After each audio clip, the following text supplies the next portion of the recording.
the city, but I am tired of the same people, of the same things. I want to escape now to another place now, but with you, 'cause I don't want to be alone. Tell me if you want to follow me now, to follow me. Take me to your arms and never leave me. Don't leave me, boy. Tell me if you want to follow me now, to follow me. Take me to your arms and never leave me. Don't leave me, boy.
Four French drivers at the French Grand Prix trying to win this on the final lap. The three wide again, Guillaume down the inside.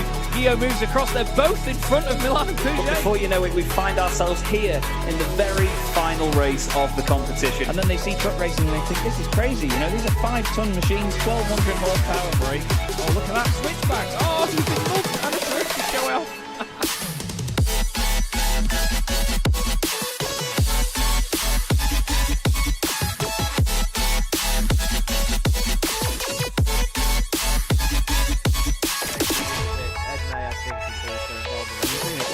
Back there, go on board with Ben Gregory now, I love it. 18.5 minutes gone, Senna Lanson tries to go for the race lead.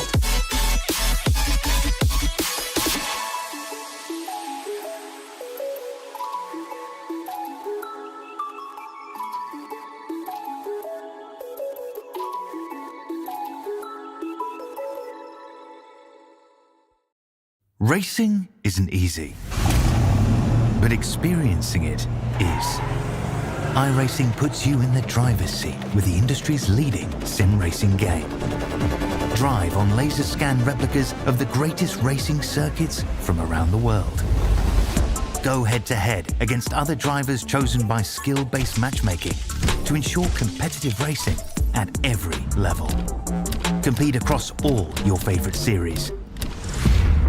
In officially licensed cars, engineered to deliver the most accurate driving experience possible.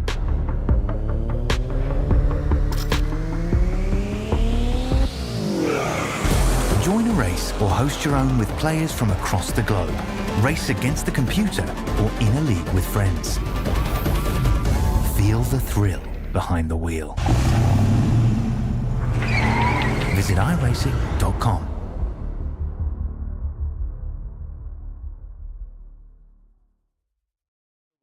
Finish. I think Dennis Melchett has done enough to win the last round of the championship and to win the title all in one fell swoop. Pretty boring car championship, things are never chilled here. Honestly, the cars may be a bit dull, but wow, the racing certainly isn't. Fastest lap of the race now, Ben Lambert. Look at Andy Fox coming through the middle. He makes a little bit of contact. Dave Waldock is around and he's off on the grass. Brayfield tries to go right round the outside of Druids. You do not do that and get away with it very often. Takes the win in round 12. There's contact again. Fraser Smith and Dennis Melchuk are off the circuit.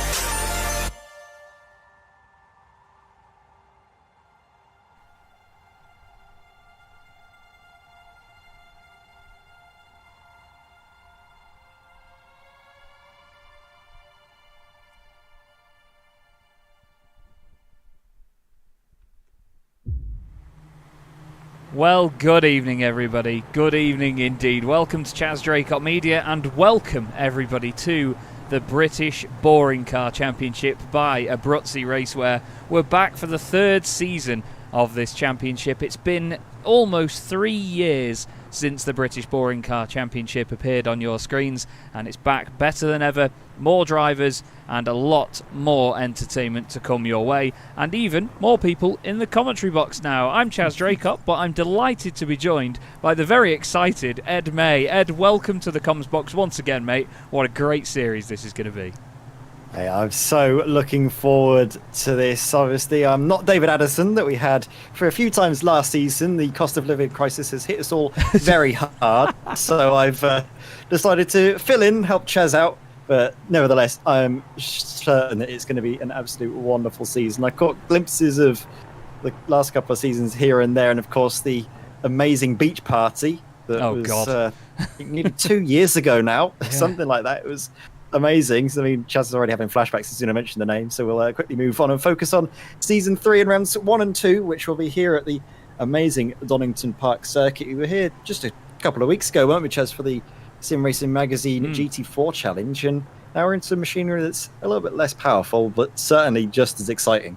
Yeah, absolutely. This layout of the circuit as well on the Grand Prix circuit, a real challenge. The little chicane that goes left instead of going right on the national circuit, they go down to the Melbourne Loop, as it's known, towards the hairpin at the bottom and then back up the hill. Such an important segment of the circuit to get right, and obviously for drivers it's very difficult because of that downhill slope on the brakes and then the uphill on the throttle. A big shout as well to our fellow championship sponsors, Sim Stickers and Sim Racing Magazine. Very grateful to have them on board, and of course Abruzzi Racewear, our title sponsor. You'll see all their logos and stickers and all sorts all over the cars, all over the broadcast overlay and everything else that comes with it. But yes, these are rounds 1 and 2 of the championship, and we're going to have 2 sprint races per race meeting now. So rather than have the sprint race and feature race format like we had in the past, we're going to have just 2 20-minute sprints. We'll have qualifying of 15 minutes, and then the drivers will have their first sprint race, a 10-minute warm-up session then in the middle, where Ed and I will finally try to catch our breath, and then after that we will see a reverse grid of 10 cars for the second 20-minute race. Both races, importantly, score the same amount of points. In previous seasons, we had a bit more emphasis on the feature races in terms of how many points they scored compared to the sprints, and it's certainly a different way of looking at it this season. There's been a bit of a change to the format, like I say, but we've got 24 cars this time instead of just the 20, and that is helped by the independents. So in the 90s, the British Touring Car Championship had blue number boards like you'll see on cars like this of Jake Cranstone. That was for the Michelin Cup for independents, basically the drivers that weren't in factory teams like the Hondas that you used to get, and of course the Peugeots as well. There was a lot of factory support in the late 90s for the British Touring Car Championship and for Super Touring. But we have what's known as the Mediocre Cup for independents here, and you'll see some of the drivers with a little blue strip next to their name on the left hand side and these blue number boards. There's 2 of each kind of independent, if that makes sense. So previously we've had 1 of each, so there would be just 1 of what is effectively Matt Neal's car, as you see here with Jack Johns, but there's another one out there with a slightly different windscreen banner which has John Tusting at the wheel. So 8 independents all in all, and we have also on top of that 8 teams, so 16 drivers in full teams here at this one, Ed, and some new blood to even just start the season. Kyle Ridley was literally brought in today to replace Anders Theis Ankersen, so he's certainly making a good impact already, but so are these guys that have come over from the Racing Line Jetta Cup. Yeah, it's great to see so many people getting on board with what is set to be an amazing championship. can see them just out in practice, and listen to the noise of that engine. It's not really roaring, is it? It's sort of mumbling, groaning. But this is the thing. I mean, you see Jack Johns there. Jack Johns, obviously known as the Racing Line. He is the superstar that he is, the YouTuber that does a lot of work for iRacing, sort of track guides and so on. You should check out his YouTube channel. He's brought a wonderful amount of people with him from his own Jetta Championship for this series, and I'm very grateful for that, and grateful to the guys that have come over. They've certainly shown some of the guys from the previous seasons of the British Touring Car Championship how it's done. Highest placed of those that did previously compete is Andy Fox. He's fighting for the Mediocre Cup for Independence this season. He's currently in 7th position in the field. Everybody else ahead of him is brand new to the championship. The next one is Dave Waldock. He's a great addition to Season 3. We saw Dave fighting for the championship with Dennis Melcher way back in Season 1 in 2020, and he is now back again in the Peugeot for Team Bordeaux. You'll notice all the logos and everything are all fake on these cars. They are all just mixtakes of the British Touring Car Championship from the 90s, but all with funny names. We've got Team Bordeaux, as in bored, as in you fed up. Team Jane Fonda, because that's the only thing that rhymes with Honda. There's also the Nodaphone cars as well, which is effectively the RML Nissan Primeras.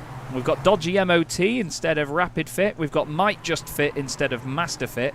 And unfortunately, neither of the Volvos here tonight, which is Ericsson Hitters, because Volvo were sponsored by Ericsson way back when. No, we do have Tom Minot joining. Oh, we do. He's literally just popped up at the bottom there. Yeah, he has. Ericsson Hitters do have Tom Minot out there this evening, so we'll be able to see him take to the track. And the beloved Team Netcode. You all know what this is based on, the Nescafe Renault Lagunas from 1999, with its gorgeous metallic green spec map on it. But instead of Blend 37, we've got Ping 937 and Netcode written down the side of the car, because why not? Fastest, though, at the moment, Ed, Jake Cranstone, and in these colours especially, he's a driver that we've both had on our screens very recently in impressive form. Oh, absolutely, yeah. He's been out and about on Wednesday evenings, but in something a little bit more sprightly and, I guess, darting around on the circuit, isn't he, in the Formula Mazdas. Good to see he's still got the pace in something. Well, I think you can't get much further away than a Pro Mazda on the wheel of a Jetta. It just shows that he's quick in everything he drives. Absolutely is. Now, one of the main differences for you at home that we'll notice between our drivers tonight will be the windscreen banners. So we've got Maciej Sakovic here with his almost completely bright white windscreen banner, which I very badly misjudged. It was supposed to be a light grey colour, the windscreen banner on that car, but with the sunshine beating down, you can only just see the Abruzzi Racewear logo on the top of it, so that will get fixed before next time. But you see that banner, and then you'll see his teammate Michael Blake has a red banner on his car. There are some differences between a few of them. Derek Robb, for example, red windscreen banner and red wing mirrors on his car. His teammate Stephen King is in there somewhere, actually. He's got yellow wing mirrors and a yellow banner, which was the car of somebody I've not mentioned yet. My brother, Matt Draycott, was the champion in Season 2 and is effectively still reigning champion, but is not here to defend his crown this time round. He and his teammate Josh Rayfield were the reigning team's champions as Team Red Ring, which is the Audi livery basically, and they will be hoping to retain that crown somehow. But a lot of people have already said that the almost definite team's champions are going to be Sam Van Olst and John Bailiff in the Team Nodaphone cars, the Nissans. But I don't know. We'll have to wait and see, won't we, Ed? That's the thing with a championship like this. You never know.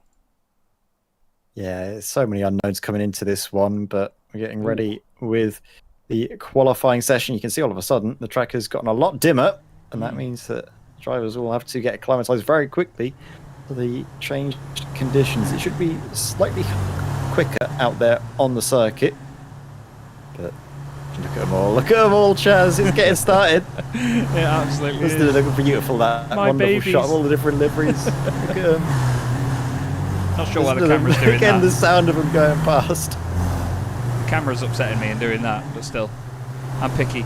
Anyway, we've got cars now on track for qualifying, as Ed pointed out.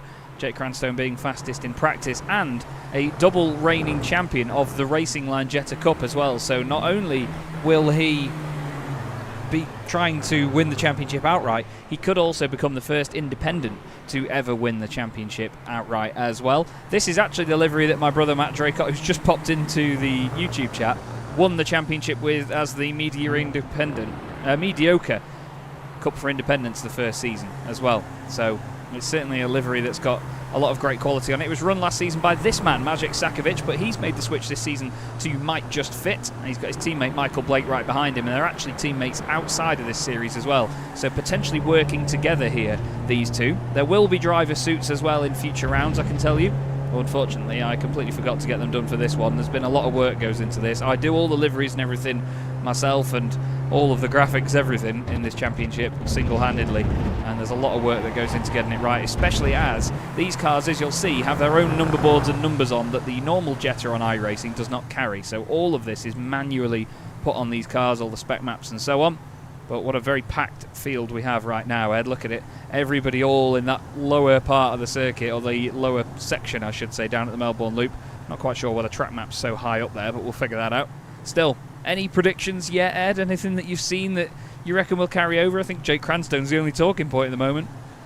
Yeah, and I think he has to be fair. He's a driver with a lot of pedigree coming into this, like you say, after winning the Racing Line Jetta Cup, and also his amazing performances on the Wednesday nights in the Formula One. Maybe a driver that will have great success in the boring cars. I think the next 15, or no, well, actually now in the next 12 and a half minutes we'll be able to tell us exactly what to expect from Jake for the rest of the season. Of course, just because a driver doesn't have the best qualifying doesn't necessarily mean that they're not going to do well in the race. No, absolutely. And because of the reverse grid, it certainly shakes up the evening as well, means that it's not the entire field that gets moved around. We're on board here with Stuart Clark, one of the 8 independents in the championship. We have 7 of them with us tonight, but look, this is the thing you have to be so careful with this car. It is so well stuck down to the road that sometimes you do get a bit of a 4-wheel slide and the back end can get away from you on the brakes. It does still catch people out. Not the easiest thing to drive at all. But this is the thing, Ed, when you've got a grippy car like this that isn't very high powered, it's easy to drive, but when you're on the limit of getting all of the pace out of it that you can, it's difficult to master, isn't it? Yeah, it's one of those cars, like you say, the learning curve is a bit deceptive. You can get up to pace with it relatively easily, but then to really get to that top level, it takes just a little bit more. We see Daniel Downing out on a lap, one of the first drivers to set a lap time by the looks of things. We eagerly wait to see what will be in qualifying, as actually this is the number 4 of Stephen King, Team Red Ring, over the line to lead them away and potentially set a provisional pole position time. It's John Bailiff, who's the only one who's set a valid lap time out of that leading trio. Okay, it's already 8,000 per second, separating first and second, off to a good start. Oh, Patrick Dopart going up there for Team Bordeaux as well in the Peugeot. Now, we will refer to them as Peugeots, Audis, Fords and all sorts as the season goes on, because that's what they're based on. So please do forgive us. But we may just call them the not Peugeot or the not Audi. But there's a decent mix of them up there at the moment. Daniel Downing, the highest place of the independents. Like I mentioned before, you can see by that little blue stripe next to their position on the left-hand side of your screen. They are the mediocre cup for independents. But no time by Jake Cranstone, no time by Stephen King at the moment, which is pretty important. There is Tom Minot in the Ericsson Hitters Volvo. It looks absolutely glorious on this car. That livery suits it down to the ground.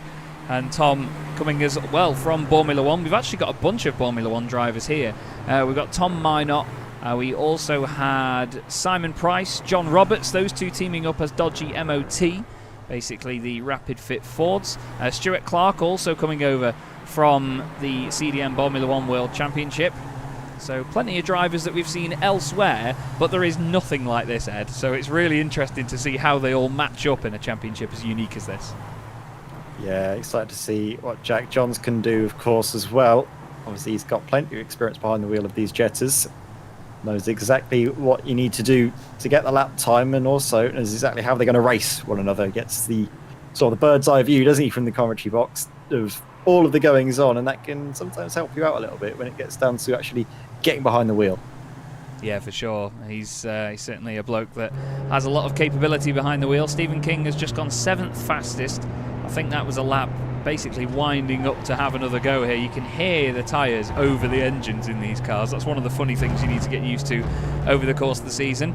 I will apologise in advance for this view, because while we look back out of the parcel shelf of the Volkswagen Jetta, some of the cars don't seem to have rear view windows or rear windows, and we're not sure why. We can't seem to find one now that doesn't, which is really annoying. but some of them don't tend to have rear windows, and I don't know why. It looks like it might have fixed itself, you know. I'm not sure whether that's down to something to do with the session. I don't know. Sorry, was it between what we were looking at the start? Was it with John Roberts and I don't know who else it was now? It seems to have fixed it now. Ah, it's weird. Well, there we go then. Well, there we go. I think maybe, this is me getting a bit technical for a moment, but sometimes when there is already a car in iRacing that is loaded into a session, for example, and you've joined in afterwards, sometimes certain elements of said car don't get loaded or they don't get cached in a certain way. Or the other way around, if a car is loaded in after you have. So I'm not quite sure what the situation is with that, but either way, we've got this view now looking back. We've got the view on the bonnet looking forward, or on the roof, I should say, looking forward at the bonnet. And then we obviously have the roll bar, which is situated nice and far back, so we get to see what the driver's doing, we get to see their mirrors as well, and obviously a decent view of everything around us as these cars rattle their way around the circuit. Michael Blake has gone grass tracking on the exit of Coppice. No, that's actually on the exit of the chicane on the way down the hill. As, oh, hello, Whoa. Plant your foot, get on with it. Oh, no. Brings it to a stop. But that's what these cars do. They can catch you out like that. They're little pigs. It's currently Patrick Dopart that's fastest at the moment. Car number 23 for Team Bordeaux. Doing a great, great job. He's going to be very happy with that. Another driver that's come over from the Racing Line Jetta Cup. I'm expecting to see a lot of different race winners this season, Ed. That's one thing that we need to look forward to, I guess, because there's so much that needs weighing in here. I do actually need to update some of the records from the very final round 3 years ago, unfortunately. I hate to admit that. But there is a lot of all-time records. My brother was on for 17 consistent points finishes, which is obviously now going to come to an end. He's got the most points ever. Dennis Melchett has the most pole positions with 6. He's got the most race wins with 5. And the most laps led is actually held by my brother as well with 65. And the most wins per circuit, funnily enough, here, Dennis Melchett, Donington Park GP. He's got 2 race wins here, and there's only 2 drivers that have ever won more than 1 race on the bounce. Funnily enough, Dennis Melchett and Matt Draycott. So there's loads of records to be broken. Loads of records that I've kept track of that should keep it nice and nerdy all season long.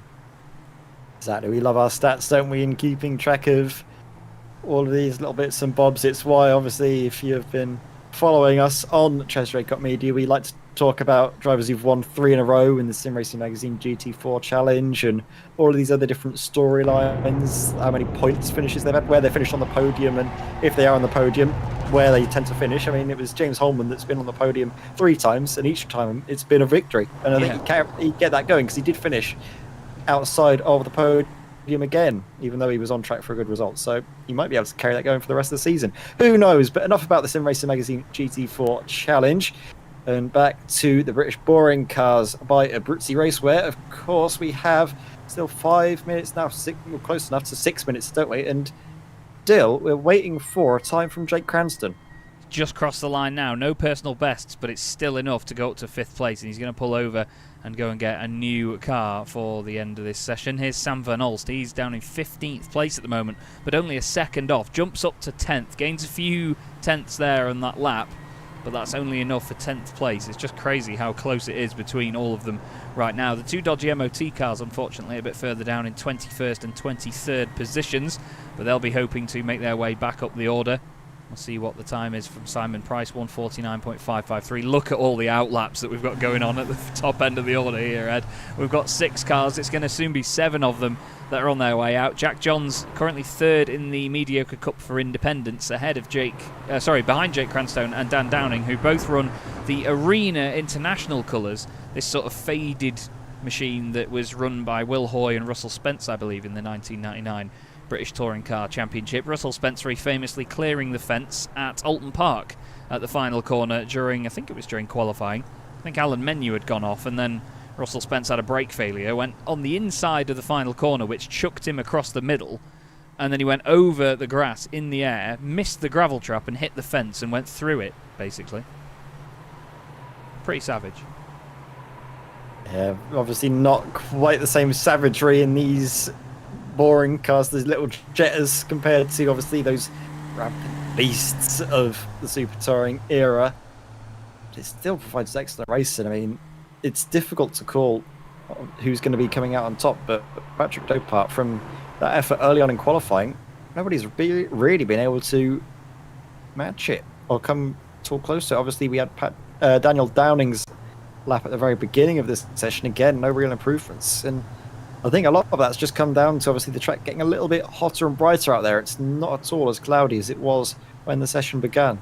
40 degrees Celsius as well, the track temperature, so it is pretty toasty, especially for Donington Park. It's normally very, very windy there, so you can expect a bit of wind affecting the racing. There's the gorgeous Team Red Ring car of Stephen King, effectively the car that was driven by by Matt Draycott last season.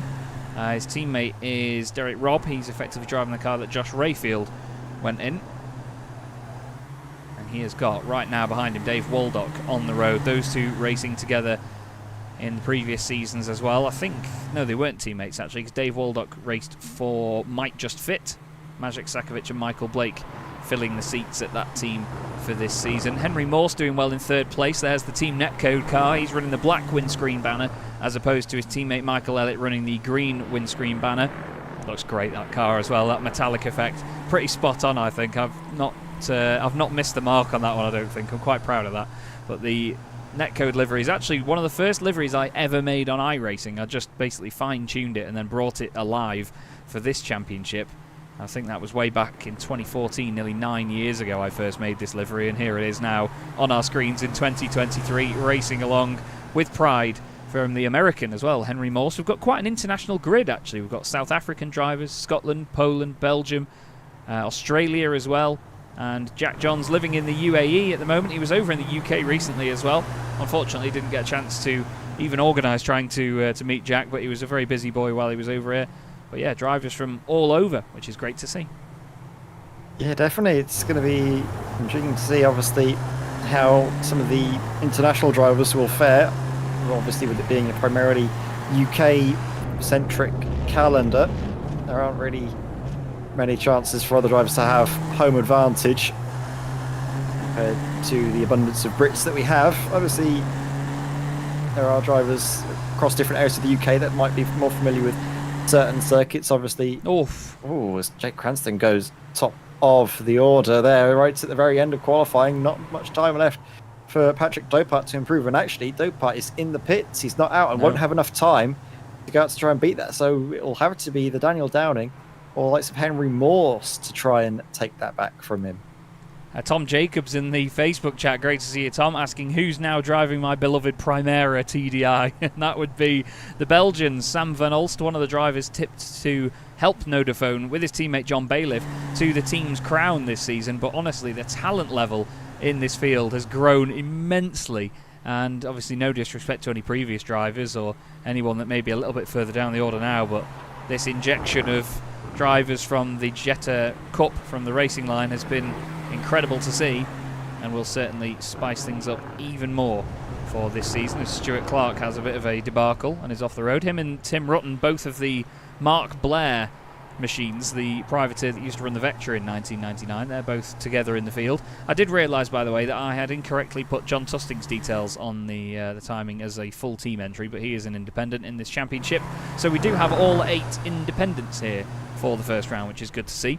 They do get scored separately on the Independents Championship this season. They were effectively running off their overall championship finishes or their overall race finishes in previous seasons, but this time, just to spice it up so the results could be kind of different, they have their own scoring system on top of that. So we'll be able to see just how they get on in a different manner, because we've both seen it before, Ed, as because it's heat racing, I forgot about that. They don't get chance to finish their laps. Savage stuff. That is incredibly brutal, but it works in the favour of Jake Cranston, doesn't it? With that pole position time, no chance for any drivers to improve. Jake Cranston on pole, then Patrick Dopart alongside him, then Dan Downing, Henry Morse and Stephen King round out the top 5. John Bailiff alongside him on row 3. Then it's Jack Johns and Stephen Burns on row 4. Kyle Ridley and Michael Blake on row 5 ahead of Sam Van Olst and then Dave Waldock in 12th place. Then it's Tim Rutten and Stuart Clark, 2 independents together on row 7. Maciej Sakovic in 15th place. Michael Elliott in 16th. Then we have Derek Robb 17th. Luke Austin in 18th.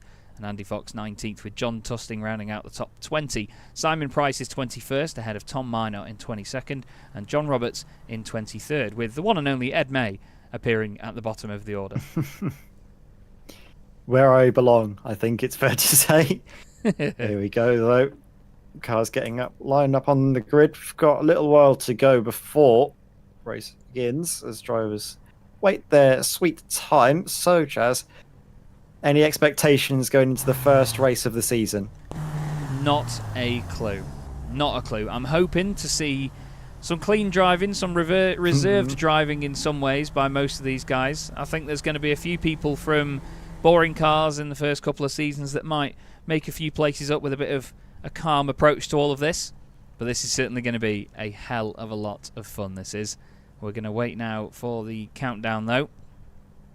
And you can see we do have a decent mix of teams at the front of the grid as well. I think the first repeat is actually Stephen Burns and Kyle Ridley right together as Team Jane Fonda. That's the first team, when you're going down the order anyway, to get to 2 cars, other than the independents that we have actually. Jake Cranstone and Dan Downing in the same livery there, first and third on the grid. That camera is absolutely terrible, thank you iRacing. Doesn't really show off much at all. In just a couple of seconds, the green lights will come on, and the very first round of the British Boring Car Championship by Abruzzi Racewear in Season 3 from Donington Park is underway. The lights were not on for long. I don't know where on earth Tom Minot's going in the background. Look at that dive across there by John Bailiff in the middle of the pack. He flies over to the right-hand side, but look at them bobbling their way down to turn 1. And Dan Downing's going to go down the inside of Patrick Dopart. He gets that move done. Henry Morse is now trying to sneak by as well in the Team Netcode car. Looks nice and tidy in the midfield as well. Lovely first corner by everybody, keeping it all nice and calm. One thing these drivers need to be careful of is the fact that these cars are very sensitive to wheel-to-wheel contact. So if you do have that little bit of a rub, that little bit of a touch, they can hop off each other with massive, massive consequences. So you need to be very, very careful. It may be touring car racing and it may be a bit lively, but you're still not allowed to really push the limits with door-to-door contact. Here we go. Like I say, brilliant opening few corners for the drivers. Nice and careful, not wanting to do too many dramatic moves. Oh, look at that sliding up the inside. That's Stephen Burns on Tim Rutten. Lovely little move there from Stephen, who got caught out at the start of the race. Now making up some moves. There's a bit of argy-bargy there coming into Coppice. Ooh, that was a little bit fortunate, I think, for the drivers to have gotten away with that one, because like you were saying, these cars can react quite badly to contact. I think a few drivers there with slowdowns coming out of the old hairpin potentially. Yeah, Michael Ellett getting one of them for sure. He's had to drop right to the back of the order, but Jake Cranstone leads the way. 2 independents at the front of the field. Dan Downing and Jake Cranstone. Henry Morse in 3rd place. Look at them all throwing it down. There's 3 wide in the middle of the field here. Down the inside, that's Stephen Burns. Bit of contact with the 2 Nodaphone cars in there as well. Tim Rutten was on the inside line, hoping to make that all work. But again, in these cars, you can get away with it and still make it through on the exit of the corner. Dave Waldock there having a look down the inside in the Team Bordeaux machine. He's got Burns to his right. Does Burns know he's there? Yes, he does. Just about avoids him. But this is the fun of it. Because these cars grip so well and you can save them without them doing a complete spin, there is the opportunity to avoid contact and have really close door-to-door racing. So we will see a lot of that as this championship goes on. But still, the first lap is in the books here, and Jake Cranstone leads the way from all sorts of teammates, I'd say, him and Dan Downing, but they're not technically teammates here. They're fighting for themselves and themselves only.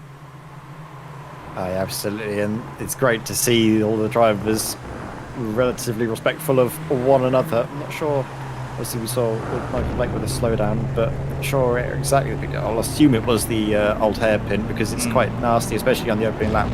Tyres a little bit cool when you're pushing side by side. If you find yourself forced out wide onto the exit, you can just get absolutely mugged right off. As look at this, a little bit of argy-bargy there is Maciej Sakovic up the inside of Stuart Clark, but not able to get the move pulled off and has to hold the inside to go defensive against very aggressive charging Derek Robb, who does actually get the move done on the exit. I think Andy Fox is going to try and follow him through as well. Not sure if any of you get the joke on the back of the Audi in front, but it's supposed to say A4 Quattro, not B5 Triple. As Derek Robb later on the brakes goes through into the chicane, you can see the car's got this initial throw in and then sort of horrible four-wheel slide. And look how initially that breaks them away from the rest of the group in front. It's all very close further down the hill as well. John Bailiff in there as well. Sam Van Os throws it in, nearly contact with Kyle Ridley. It's the 2 Nodaphone cars against the 2 James Fonda machines. The 2 Nissans against the 2 Hondas, effectively. Behind them is Dave Waldock waiting to pounce.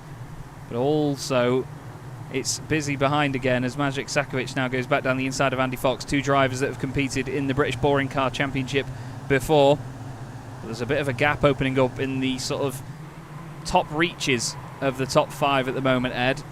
Oh, the top 10, I should say. The top 4 breaking away now. Patrick Dopart trying to get away from Stephen King behind, and then after that, Jack Johns is the next independent in 6th position. So that top 5 is definitely the ones that are getting away, actually.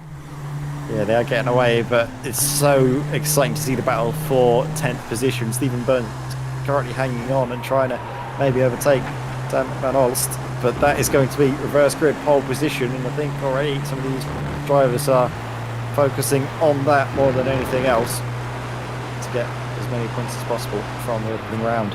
As you can see, like you mentioned, there's a pack stack to breakaway out in front. As Henry Morse is actually putting quite a bit of pressure on Daniel Dowling. At least was for a moment, but I think they've all sorted themselves out. Just look at it all go. This is such a brilliant venue for the first race of the season, and it gives us great racing like this. As look at Simon Price trying to hang it around the outside. I think that's Michael Ellett getting the better of him, and with slipstream all the way down towards the chicane, they might be going side by side. I think Michael Ellett might just have the advantage here. Yeah, he does, and Simon Price just backs out of that one temporarily. John Tusting behind them after I think he had his own slowdown penalty earlier on.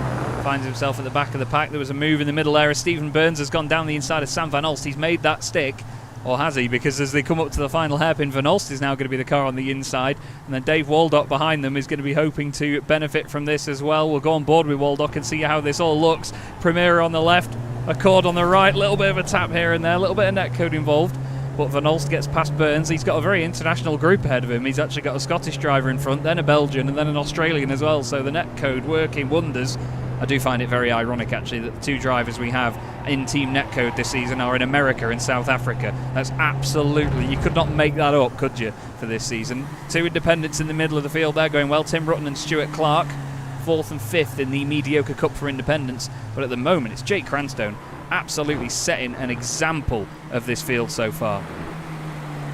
He's just too good, isn't he? He's really strong and having a good statement drive. It's obviously easier when you're out in front, and I think Daniel Dowling's pace has dropped back just a bit more because he's having to defend from a very hard charging Henry Morse. He doesn't obviously want any netcode to be coming his way, but there might be some netcode getting alongside and passing him before too long. Nicely said. But yes, indeed, Henry Morse certainly working well in these early stages. He's gained 1 place from where he started, and he will want to continue to gain those positions as the race goes on. But it's harder and harder the further up the order you get. But this is what I mean, though. There is a bit of a deadlock in these parts of these races because of the fact that this car is easy to drive, but it's so difficult to get pace out of. You really can over-push this car very easily, and you wouldn't think it with the way that it grips and the way that it behaves, but you still have to look after the tyres, because let's not forget it's front-wheel drive. They're only about 130, 140 horsepower, these cars, but they don't weigh anything. It's one very hollow shell, so it really does bobble about. It's incredibly stiff on its suspension. It's almost like the suspension's made of rubber blocks. The wheels ground out along the bottom of the arches a lot as well. There's a lot of scrub, so you really can't get away with too much throwing it around. And you will see people this season hit curbs and just bounce off into the distance and even roll over sometimes. We had a lot of rollovers at Snetterton last season, and that's exactly how it can go if you're not too careful with it. Like I say, it's like the suspension's made of rubber blocks instead of having any springs on it. Whole field, though, separated by less than 19 seconds at the moment, Ed. I'd say that's still pretty good going, considering. Yeah, I mean, the going has been good, but I don't know if you've jinxed it now, Chaz, you know, because we could be in for a little bit of late spice with these drivers battling away, especially for that 10th place. I can imagine that it'll get a lot more hard and aggressive, obviously because of the, well, of what's at stake, isn't it? That reverse grid pole position. Derek Robb needs to do a little bit of work to catch up to that train. It's just started to break away a bit up ahead. Obviously, Stuart Clark with some slipstream assistance from Tim Rutten. He's able to put in some good times to clear a gap, but out in front, Daniel Downing has been trying to reduce the deficit to Jake Cranston in the lead. That last lap was about 10th faster than Jake, so maybe it's a sign of changing tides out in front. One of the most savage things about this championship that we haven't mentioned yet is that you only get points in the top 10. you only get points for 10th place or better. So it's going to be very difficult to score points. But as we saw in the CDM Formula 1 World Championship, if you make points harder to come by for drivers, when they do eventually score some, it makes someone's day. You know, it really is something worth celebrating. And that's how it is in the real world. You know, if a driver scores championship points, they're very happy. And that's what we want to imply here. There is a bit of an imbalance with that, as, you know, people sometimes see it as, oh, I'm not racing for anything if I'm down here in 16th all the time. But at the same time, you know, if people are going to give up that easily, then do you want them around? Anyway, Jack Johns is... I mean, you've also brought up a great point, because I think you said we've split the classes as well, haven't we? The independent trophy separately. So technically, I think Maciej Sakovic is the driver who's scoring points at the moment, I think, isn't he? Even though he's down in 16th, because he's the 10th car in his class. No, that's not the independents. That's just overall. Oh. So overall drivers don't score all the way down. The overall championship is just the top 10, but the independents, the ones with little blue stripes next to their names, they're the ones that score points throughout. There is a separate point system for them, basically, just for those 8 cars, because that's the most that we will have throughout the entire season. You do get 10 points for winning, then 8, 6, 5, 4, 3, 2, 1. So it's going to be very close there, actually, with all the independents as well. So there's 2 championships on offer. But in terms of the overall Drivers' Championship, then, yeah, only the top 10 drivers get points there. So the independents are selfish, basically, because they get to score in both. Yeah. They get to score in both, the greedy so-and-sos. But regardless, looking at the Teams Championship as well, it's going good, isn't it, for, well, the not Hondas, Team James Fonda, both up inside the top 10. Yeah, absolutely. The only team with 2 cars up there at the moment. There's drama further back. Load of contact there. Maciej Sakovic has got humongous damage on the front right of his Jetta. Car absolutely ruined. I noticed that there were some cars starting to have disappearing rear view mirrors or rear windows again a moment ago. Not quite sure what happened here though with Sakovic. There was some big drama though with Tom Minot getting involved here. Let's have a look at Maciej. He's already got damage on his car. Is Minot going to... Oh wow, he's absolutely drilled Maciej on the brakes, and then Maciej gets hit by John Roberts as well. But this is the thing, we've seen this in this car before. It was like we saw actually last night in the Sim Racing Magazine GT4 Challenge. It's very easy to trigger the ABS on a car like this, and if you do move slightly on the brakes, it's like you've hit the throttle rather than hitting the brakes. It does not slow down at all. It is horrible, the ABS in this car. So again, it's another element that you have to be very careful not to overstep the mark with. And look, now the rear windows have gone in Jack John's car. Not quite sure what it is. John Bailiff's still got one. Kyle Ridley's still got one, and Sam Van Ol's still got one. So I'm not sure what's going on. A little bit of a dent and a scrape here and there on some of the cars, I'm sure. But this is all very close stuff. 8 minutes to go here at Donington Park in the first race of the season. Oh, the Nodaphone cars actually have got 2 cars up there inside the top 10 as well. Oh yeah, they do, yeah. It's a bit of a train though, isn't it, forming behind Jack Johns at the moment. He's a bit like the cork in the bottle at the moment, but he knows exactly how to drive the car to frustrate those in behind, how to position, how to defend, what the cars behind can do to overtake, and basically to put his car in the perfect area just to frustrate and stop it. Look at it parking it on the apex of the Melbourne Loop, going towards the final hairpin. It's looking like a very good defensive drive from Jack Johns at the moment. Got to be gutted for Andy Fox as well right now, because he's gained 7 places in this race to move up into 12th position. He's moved up into 4th place in the Mediocre Cup for Independents though. John Roberts has also gained 7 places, starting 23rd and last on the grid. So he's done a great job. Still very close at the front though, because Cranstone, while he was opening up a bit of a gap before, he's now got only 3.5 tenths of a second back to Dan Downing. It's amazing to see the 2 independents at the front, but at the end of the day, they're not independents because they're slow. They're independents because we do a random draw, basically.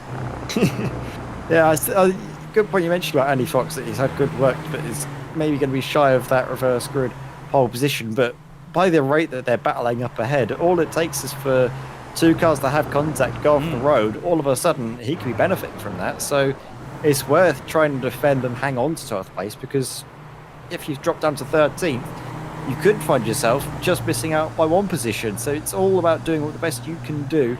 And then if it's out of your control, it's out of your control. But I think it's great to see drivers, even though they're not in necessarily point scoring positions, still battling as if they were. Look at the groups we've got going on here. You've got Cranstone, Downing, Morse and Dopart right together. Then you've got Johns Bailiff, Ridley, Van Alsten, Burns and even Dave Waldock right together. Then behind this you've got Andy Fox leading his train of cars. And even further back from that, look, you've got Luke Austin having a good old scrap here. He's side by side with Tom Minot, and Michael Ellett is in there with them as well. So there's loads of little battles and duets and trios and quintets and sextets all over the place as Michael Ellett throws it down the inside of Tom Minot. I think Minot's going to get a slowdown penalty for that one. His teammate Rob Lundgren not here this evening, unfortunately, but we wish Rob all the best. He's just recharging for tonight. He said that he was a little bit deprived of sleep, so didn't want to be a menace on track to anybody. So hopefully we see Rob back again soon. Dan Downing having a bit of a blink in and out there. Martin Kenyon saying that Jack John's lap guides have been very helpful in the Aston Martin, which of course he races in the Sim Racing Magazine GT4 Challenge. Now this, unfortunately, is Andy Fox, I think, with a drive-through penalty here, Ed. It only takes 15 incident points to get one, so you've got to be very, very cautious. It really does enforce clean driving in this championship. 15 points is all it takes to get one of them. Oh, I think we might have cursed him a little bit, talking about him too much in the great race he had been having, up 7 positions. Now, down to only gaining 1 from the beginning of the race. Like you say, it's only 15, but to be fair, in the course of 20 minutes worth of racing, that's quite impressive to have accrued that so far. With only 50 minutes gone, it works out as about 1 incident point a minute that Andy's been able to accrue. So it just shows how brutal it can be out there. A few 4X's here and there, and we're really starting to worry. Yeah, absolutely. And to be honest, it's the style of racing. Obviously, is, you know, contact is almost necessary in touring car racing, but knowing how exaggerated the contact can be in these cars and how much they pop away from each other, that's something that has always been in the British Touring Car Championship. Is a bit of a harsh penalty for having quite a low incident count, but at the end of the day, 17 incidents is what you get in most road races on iRacing in the official side of things. So if you're getting nearly that in a 20-minute race here, then that's a problem, as that's a problem for Sam Van Alst. As Stephen Burns again just shows you how easy it is to get it wrong on the brakes, goes in a little bit too hot, clips the back of the Nodaphone car, and Dave Waldock tries to benefit from it.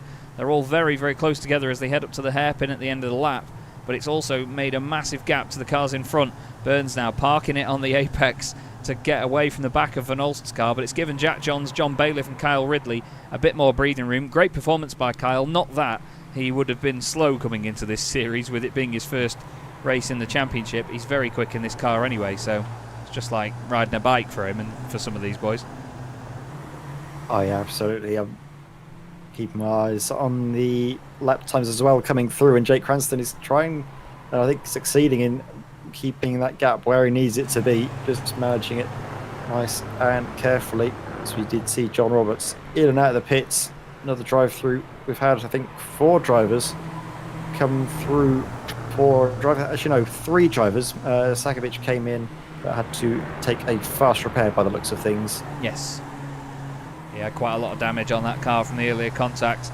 Jake Cranstone looking to open his account with a race victory here. He's certainly doing a good job of it so far from pole, but the interesting bit of this is going to be watching how some of these drivers make their way through the pack in the second races of the night. They have to exercise extreme caution and patience, and we've seen it many a time in the past in this championship where a driver will qualify on pole almost every round and then disappear at the front of the first race, because let's face it, that is more based on merit, that is more on pace, but at the same time you have to show that you've got a bit of talent in all areas and be able to then get through the order and have patience to pick people off one by one.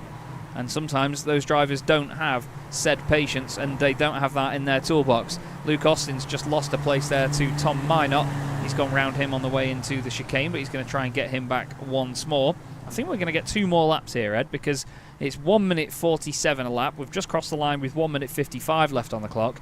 So Jake Cranstone has actually got more work to do than he might have originally thought here. The top 5 staying quite stalemate at the moment. Dopart was on the front row of the grid though. We won't be too pleased with the fact that he's down in 4th and watching the podium disappear.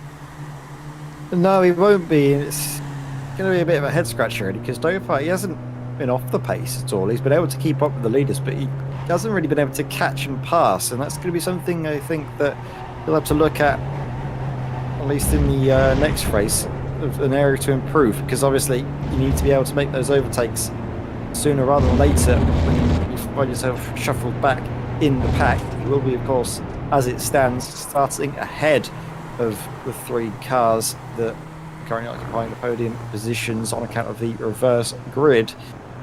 But then, so will Stephen King. Stephen King will be the driver that then he'll have to try and focus on overtaking.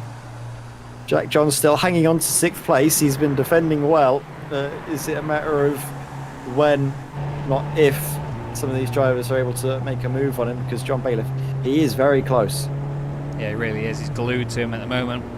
2 of the closest guys in the championship, I'd say. I think Stephen King is the guy that does all of the Racing Line social media. I think he does the Twitter anyway, does Stephen King.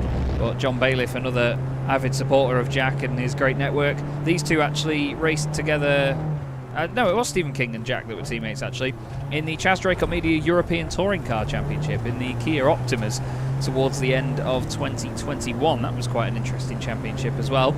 But with only 14 seconds left on the clock, looks like Jake Cranstone's going to start the final lap, and it looks like John Bailiff is starting to get a little bit impatient now behind Jack. Kyle Ridley's had to compromise his line there in car 27 as they head on to the final lap, and that's become a 6-car fight again. But Jake Cranstone, once more, crosses the line and leads away. And look at that gap behind. It's really opened up now, actually, because Henry Morse has dropped 2 places, completely under the radar to us. Slow down. Look here. Oh no, yeah. I think he was maybe cut the corner a little bit too hard there. I think he was getting overtaken. Was that by Patrick Dopart there, and then had to concede the position? No, he was just trying to attack. He was just trying to attack Daniel Downing and just misjudged the entry to Coppice, which is very easy to do, and that has cost him. It's not effectively going to be a 1-2 here, so I'm going to have to try and resist from saying this, but the 2 Arena International independents of Jake Cranstone and Daniel Downing are certainly making this look good right now, aren't they? Definitely. I mean, this has been a great race for Jake Cranston on his championship debut, the first race of the season. He's putting in a real dominant performance out in the lead, and this is exactly what Jack Johns needs. These 2 cars battling away. He needs to be careful that they don't collect in, though, in their own little squabble. Yeah, absolutely. Kyle Ridley careful there on the left-hand side of John Bailiff, side by side into the chicane they go. There's nearly contact. There is a bit of contact. Ridley's out wide and through on the right-hand side. He's going to go. Bailiff's teammate Sam Van Olst as well.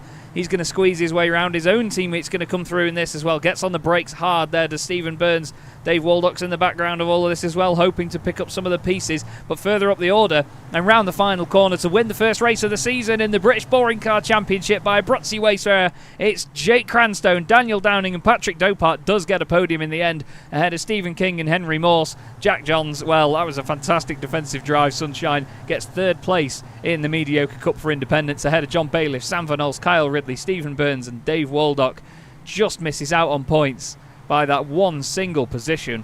But boy, that's how difficult it is to get points here. You would have guaranteed that Dave Waldock was a points scorer, but no points for him after the first round of the championship. Unbelievable.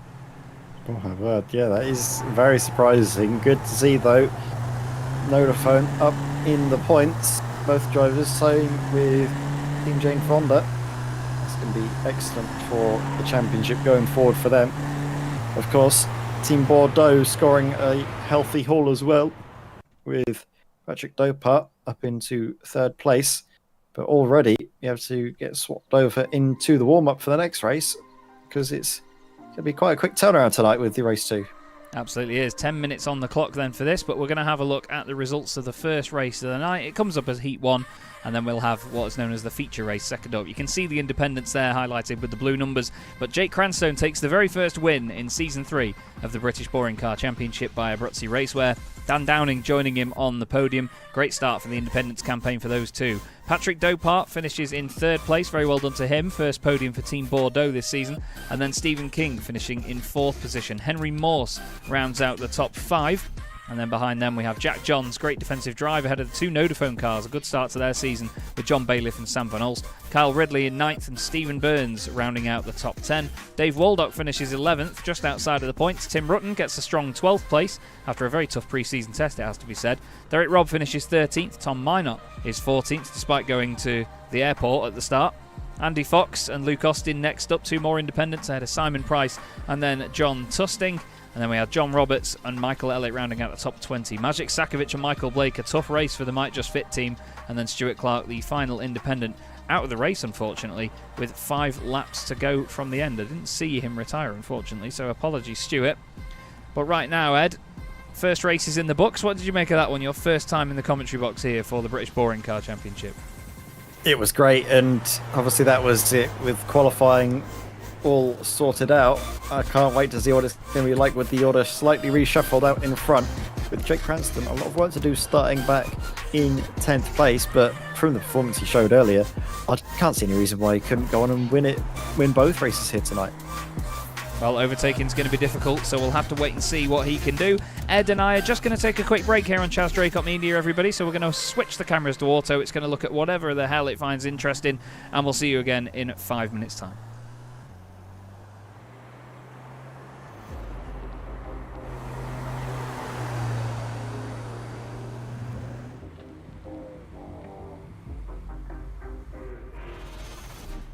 Like the city, but I am tired of the same people, of the same things.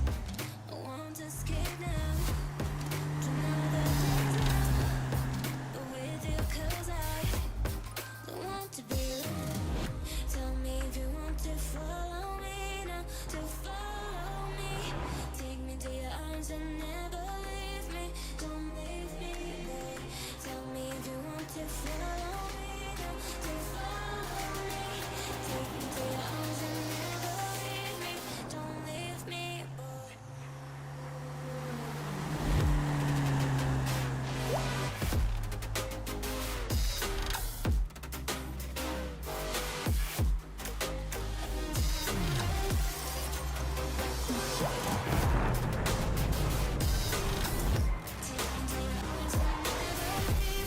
Don't leave me, boy.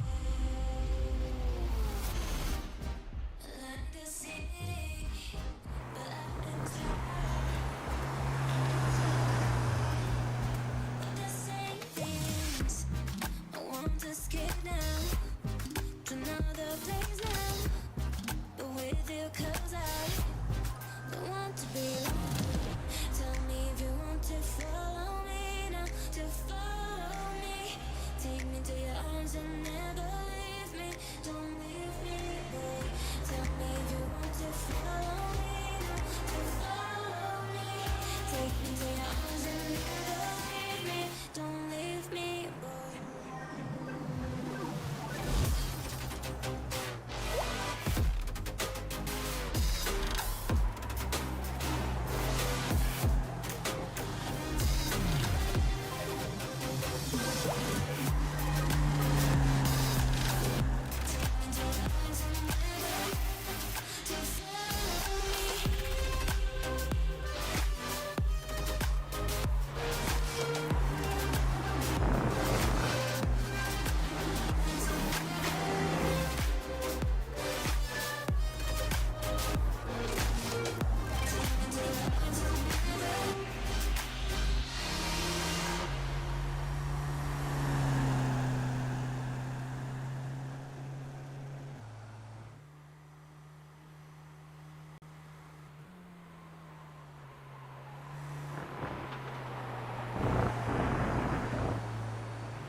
Hello again, everybody. Chaz Draycott and Ed May here for the British Boring Car Championship by Abruzzi Racewear. We're here for the third season of this wonderful championship. We've just had the first race of the season, won by Jake Cranstone, with fellow independent Dan Downing finishing in second place and Patrick Dopart starting second on the grid and recovering to third after dropping down into fourth. A great first race, very tidy, a bit plain actually, I'd say, Ed. It was not as dramatic and as firework-filled as we would have expected, but it's the start of the season, first day at school. Everyone's behaving themselves a bit, aren't they?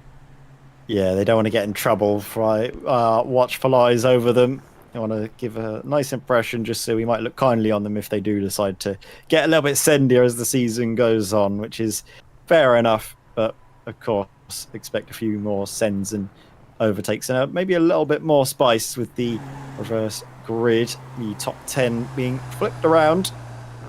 So it'll be... So I think it's Stephen Burns on pole position, and we're having Jake Cranston starting down in 10th. Yeah, it's going to be interesting to see how this reverse grid affects a few of the drivers as well, gives them a little bit more work to do. It is a very savage point system, like I say, only giving points to the top 10 and only reversing the top 10 places as well. So it's almost like if you do get the reward of being in 10th place and scoring a point, it doubles the reward. But in 11th place, it's probably the worst position to finish in because you get no benefit of a further position higher on the grid, and you get no benefit of any championship points for your efforts either. So it really is a bit of a heartbreaking scenario. So it's certainly one that tests the drivers and tests their patience as well. I mean, it's not that a championship should test somebody's patience when we all do this for a hobby and we do it for the enjoyment of it.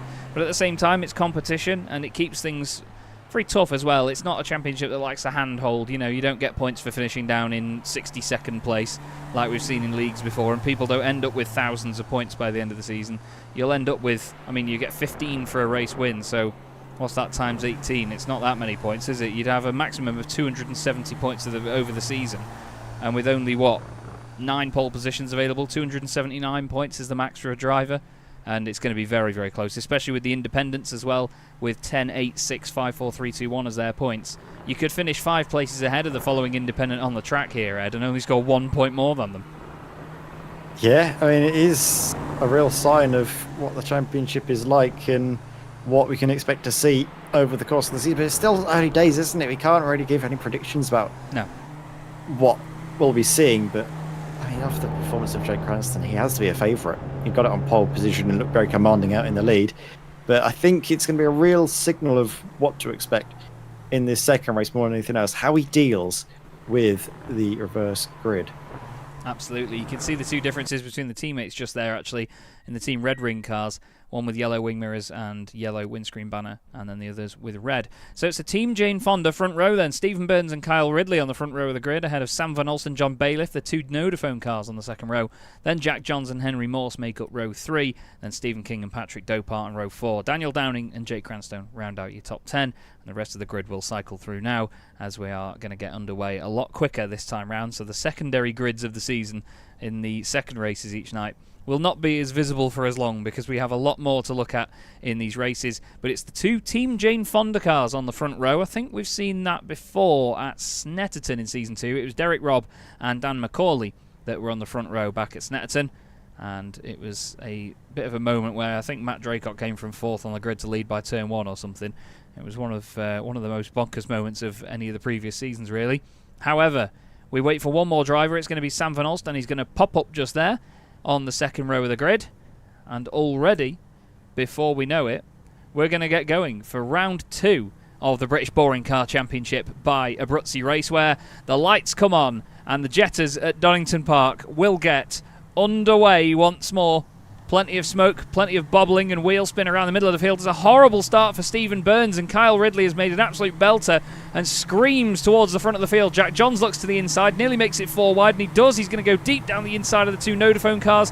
There's nearly contact. There is contact with Sam Van Olsen. Jack's put himself off sideways as well. gets back on, but the two of them lose a bunch of positions. Everybody going around the outside of them now. Stephen King going through there as well. Jake Cranstone's gained 3 places already. But what's it going to be like going down the Craners here? Is anybody going to lose it? Anyone going to lose out? Dan Downing's off. Dan Downing's off and around as well. He does an amazing job to keep it over to the right-hand side of the road. Everybody avoiding him.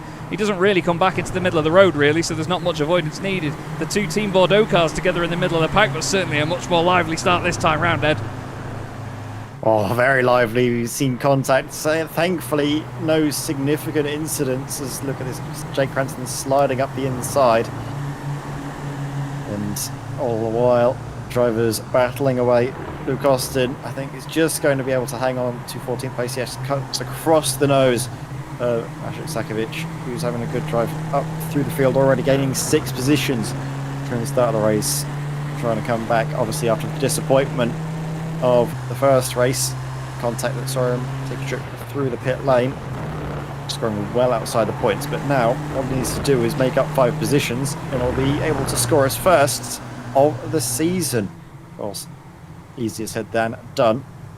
Absolutely. As we have Jack Johns yet again looking behind him as there's a little bit of an overtake going on. I think that's Dave Waldock and Patrick Dopart, the two Team Bordeaux cars, battling away. I think they're just about sorted themselves out. Is that Tim Rutten going for a cheeky move up the inside? He thought about it. Has he got it done on Patrick Dopart? I think he has.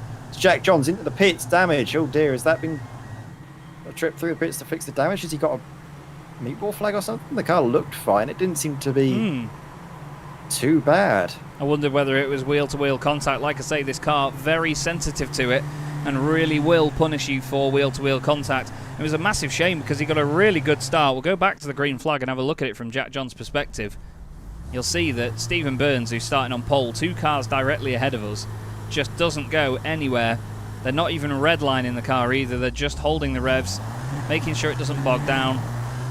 Look, Stephen Burns goes nowhere. They all fan out. Jack decides to make it 4 wide. I'm not sure if it's him going deep or Van Ulst sticking to the apex. Oh, there's just not enough room there, but look, there it is. It's that wheel-to-wheel contact, and it's that touch there that I think has broken something on Jack's car. Doesn't seem to want to turn right as well either. He's sort of... yeah, the steering doesn't look like it's fully behaving itself when he tries to turn right. Seems okay after that point. Looks alright. It looks fine, to be fair to him. I think it's maybe one of those weird iRacing meatball flags, right? It looks like he could have just carried on, you know, but obviously had to take a trip through the pit lane.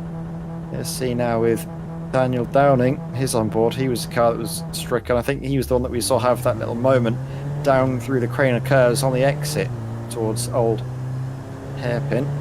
He's going to get a great view of all this as well, and you'll see Jake Cranstone come through the order. Jake's just in his left wing mirror there. He's going to go round the outside into turn 1. Tries to stick to the inside. There is the contact in front that throws Jack Johns sideways. I think it'll be that left rear that's damaged more than anything. Look, he has to get out of it there. But great respect by the guys. They don't just ram each other because they know that incident points are few and far between. But then look, he's blind going into the craners. Back end goes around, and that is a terrifying moment, especially in a car that doesn't make any noise. It's just tyre noise. Wow, incredible stuff that, but he manages to get away with it. And Kyle Ridley's getting away with it at the moment, leading this race. But look at race 1 winner, Jake Cranstone, trying to come back through the order now. He's gained 4 places. But I think this is going to be a bit of a sticking point here for him, because I think the level of talent at the end of this field, the front end, is so strong. It's not going to be easy for these guys to get back through, you know, and take 2 wins in one night. Yeah, it might be a bit of a job to try and get past Sam Van Olst, but he's going to look all the way around the outside. He's going to get the overlap in towards McLean's. You know what? He's got it done. Lovely little move up the inside, and with, again, the upper hand coming in towards Coppice. Should be a move done and dusted by Jake Cranston, unless there's some sort of brilliant fight that Sam Van Olst can put through. But again, just struggling to put the power down.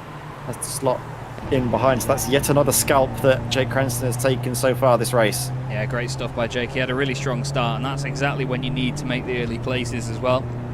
There's a few championships, I'm sure, that we've all seen where there will be a driver that you know can make places through the order, but that opening lap is where you have to have your wits about you the most to gain those easy positions as soon as the race starts, when everybody is nice and close together. There was a bit more of a move further down the order there. Simon Price getting past Stuart Clark, I believe it was, into the chicane. John Tusting has had a drama, I'm afraid, and been off and had a big accident. Stuart Clark has also been off the road. Let's see what's happened here.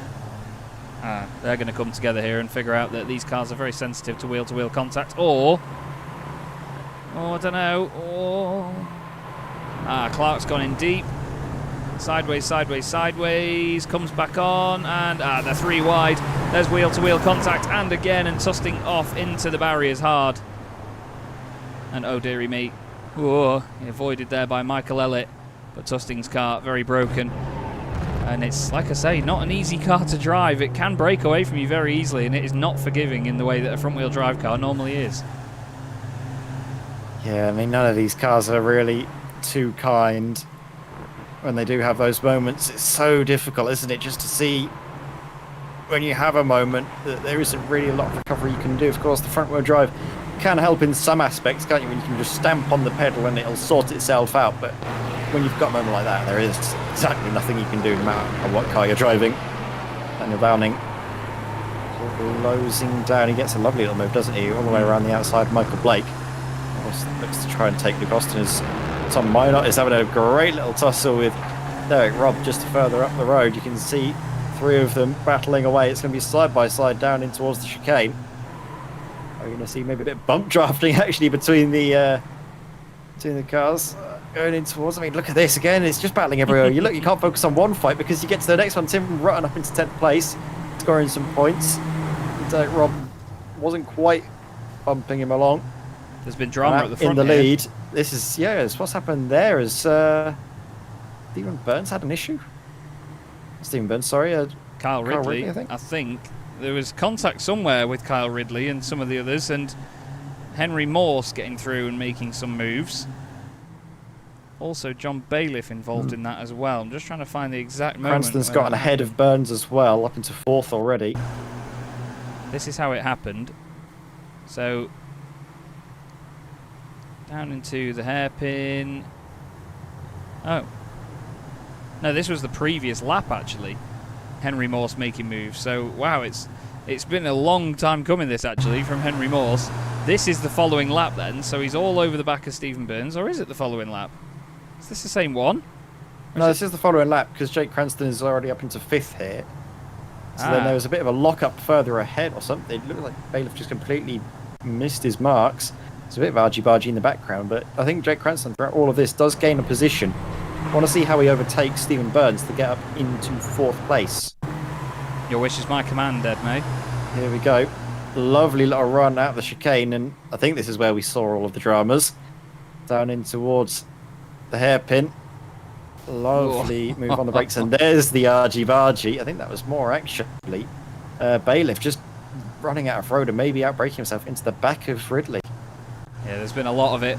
Tom Minot had a bit of a drama a moment ago. Look at this behind as well. Magic Sakovic, Dan Downing, Luke Austin, Michael Blake.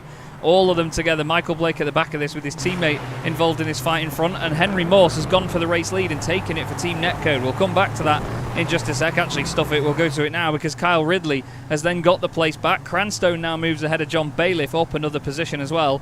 I think the Independence title's wrapped up.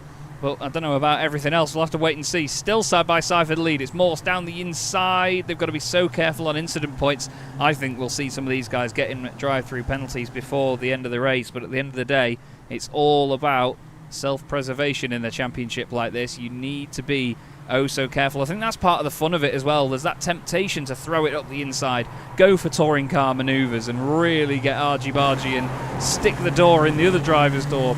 But at the same time, you have to really reserve those incident points. You can't drive like that throughout the whole thing. So, when obviously never encouraging intentional contact, but if you can just stick the car up the inside, have a tiny little rub, as my favourite commentator Charlie Cox used to say. They called it a wet and dry rub down the inside, or a hip and shoulder. And if you can get away with some of that, then why not give it a go and have a bit of fun with it? It's been a bit of a moment for Andy Fox. I think he's just been off the road and come back on. A bit of a lonely race for Andy right now. Michael Blake is now off the road in his fight with Luke Austin and Magic Sakovic. Luckily, you can't flash the headlights on this car, Ed. Otherwise, I think they'd be getting flashed constantly by a lot of drivers. Yeah, I think you'd be seeing so many flashes from everyone up and down the field, to be fair. They're that hungry for those positions that it doesn't matter if it's for, say, 17th place or first. Drivers want to try every single trick they can to get the upper hand. Cranston's just sitting, waiting in the wings of this battle to just come to blows. He's actually going to be looking around the outside to get into third, but here we go. Yet more battling for the lead, and is it going to be a move all the way around the outside by Ridley? Not quite. Moss is able to hang up along the inside, but then we'll be around the outside for the final corner. Cranston wasn't able to get the move made earlier, so he's had to stay in fourth. Again, it's these pair that have just been giving us such a treat of a battle up in front. This is what we were expecting, wasn't it, coming into the first race of the season? Squeezing each other just a little bit, taking up as much space as they can. This is great stuff. You've got to say right now that Henry wants to send the message, you could say, in this battle. But he's not able to do it just yet. He's all over the back of Ridley's car. I don't know whether it's dot, dot, dash, dot, or dash, dash, dot, dash. I don't know what it is right now, but Henry Morse is there, being Braille on the back of that car in the next thing. Never mind Morse code. But it is so, so close between this top five. And again, Stephen King just waiting in the wings here. Sam Van Alsten, Dave Waldock up there. Andy Fox has gained a lot of places to get inside the top 10. He just needs to hold on to it and not throw the car off the road. This is the battle for the final point-scoring position as well. Tim Rutten ahead of Patrick Dopar. Patrick finishing third in that first race. There's been a move, and Jake Cranstone, well, whatever's gone on, has seen John Bailiff go off the road here. Let's have a look. This is a signature boring car move. Up the inside, maybe a little bit of contact here. We'll see. Actually, no, he just runs completely wide. Yeah, does it all on his own there. And again, it's so easy to hit the ABS in this car, and it's almost like you're not even touching the brake pedal. It's just completely going straight on. It's like you've hit the clutch instead of the brakes. But this car doesn't have a clutch. Doesn't have a clutch pedal. It's a sequential flappy paddle gearbox. Oh, that's close by Tom Minot. Need to be careful with moments like that. Moving over on the straights, something this car does not take lying down, as again these two are side by side out the hairpin. This is a fantastic fight for the race lead between these guys. Stephen King and John Bailiff are now fighting, then Dave Waldock as well and Sam Van Alst. So much battling up and down the order, I'd never know where to look. But this is the boring cars that we've come to know and love. As, oh no, Sakovic having a torrid night after a great second season is now out of this race, and that looked like a massive, massive amount of damage to the car. Not sure what's caused that, but we'll find out. Michael Blake went past him initially. Michael Blake, his teammate. Who's he got in there with him? Oh, Majek actually does get hit by Blake, and then I think he's put it in the wall because he would have had a drive-through penalty actually after that. So that's Majek signing off, unfortunately. Michael going in deep and hitting his teammate. Luke Austin's gone into the pits as well. I think Luke was also the driver involved in that. It was Luke Austin, wasn't it? So I'm afraid bit of...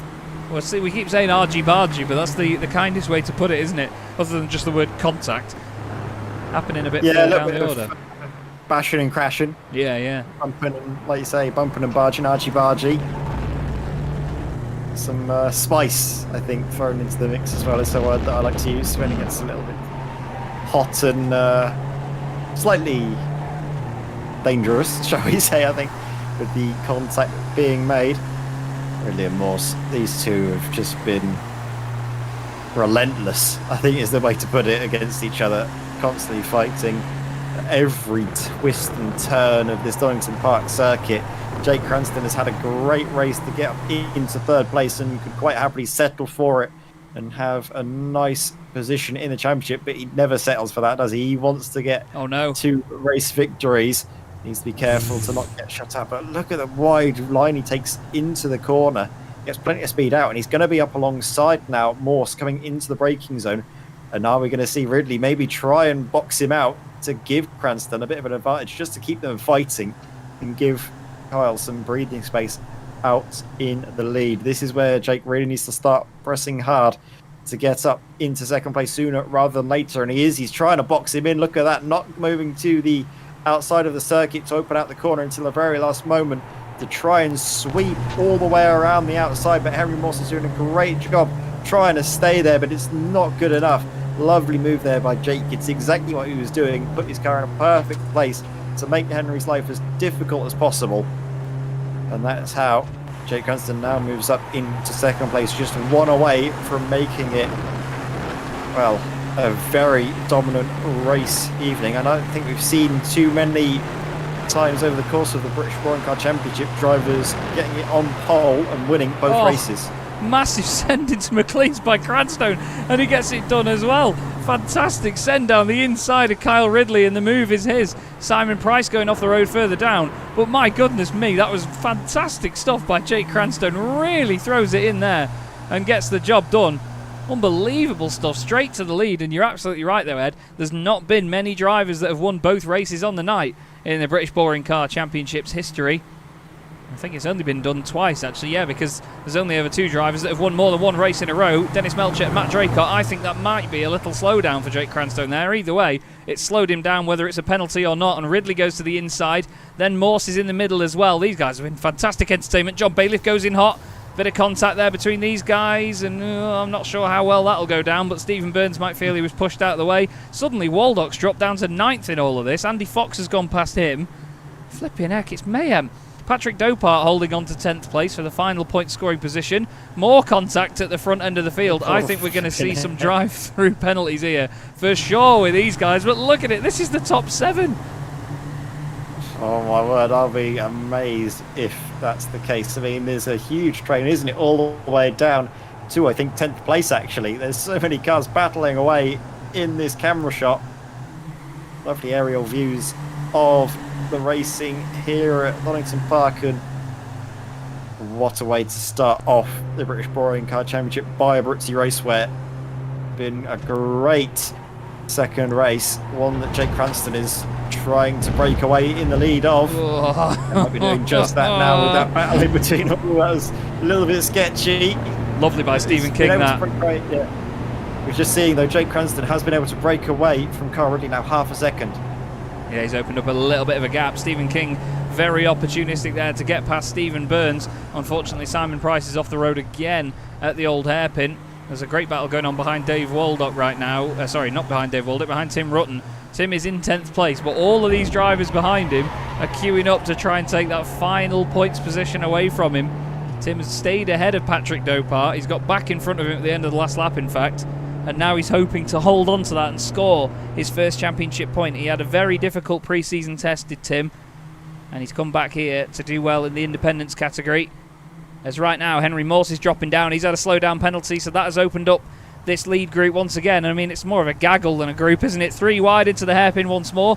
We've still got a 2-car battle at the front, as no Michael Blake's around. He's around at the chicane. Gets back on with it. What on earth happened here with Michael? Has he just overdone it? Is he going to bounce on the curb? Is he going to clip the grass? He's going to clip the grass. Back end goes around. I mean, it's a lovely slide, Michael, but unfortunately not ideal, is it? In that scenario, Ed. We've got 2... Ooh, have we got 2 laps to go? Yes, we'll have 2 laps to go here at Donington. I think we might just do. It's Jake Cranston. Just going. I'm not sure actually if we do it. It might be tight, you know. We won't obviously be able to back up the field to get it to that point, but I don't see the white flag being waved. So, I thought we were going to see a really big incident there as they squeeze through together 3 wide down the crane of curves. And Patrick Dopart is just so slow out of the corner. He's been just mugged off left, right, and centre. All 3 getting past. Oh no! It just looks like they're going to have a massive crash at every moment. Look at the run there by Derek Robb, all the way up the inside of one and another. He's got a lovely little drive there. You could see what was happening and just focused on the exit to get ahead of Patrick Dopart and Tom Minot.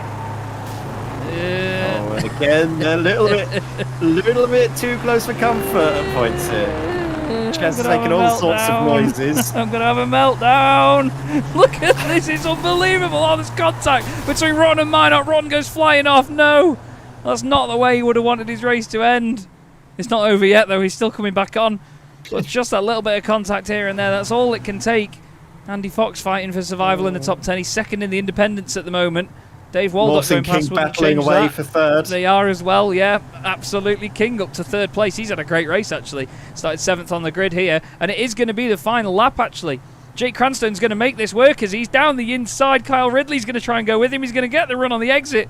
But round 2 of the championship goes to Jake Cranstone. He instantly becomes the 3rd driver ever to win more than 1 race in a row in the British Boring Car Championship. Stephen King finishes 3rd. Henry Morse is 4th. Stephen Burns, John Bailiff, Sam Van Olst, Dave Waldock, Andy Fox and Dan Downing is going to be the final point scorer.